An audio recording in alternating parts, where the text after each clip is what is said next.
Hi, my name's Julie. I'm 39 and I was diagnosed 8 years ago, just a few weeks after the birth of my second child.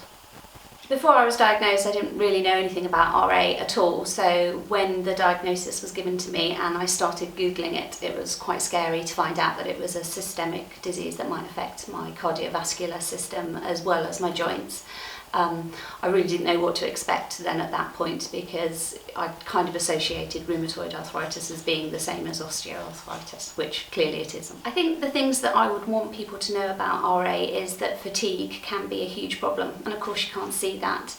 I still work, so I have to pace myself really carefully, especially as I find when I overdo it or I get stressed, that can induce a flare-up. And sometimes that's difficult to discuss with my employers at work. It's also quite hard with my children, who they're quite young. They don't always understand that I'm maybe too tired to join in. They understand that my wrists hurt, but they get tired. What's the difference between me being tired and them being tired when they perfectly have the stamina to stay up all night?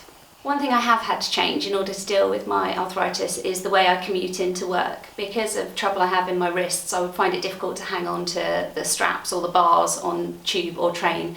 So I travel in very early and I finish early to make sure that I miss the rush hour. Because people can't see what's wrong with me, I don't think they'd understand if I asked them if I could sit down because my wrist was hurting. I don't think people would necessarily appreciate that as a good reason to give up their seat. I think when I was first diagnosed, I was really scared, and I think it's important to let people know, and I'm sure that MRAS do this, that your disease can be well controlled. I think when you're first looking for information on the internet, you look at the worst case scenario, and now, 8 years after diagnosis, my disease is quite well controlled. I've had to have one surgical intervention, but apart from that, my life has pretty much carried on as normal with just a few adaptations.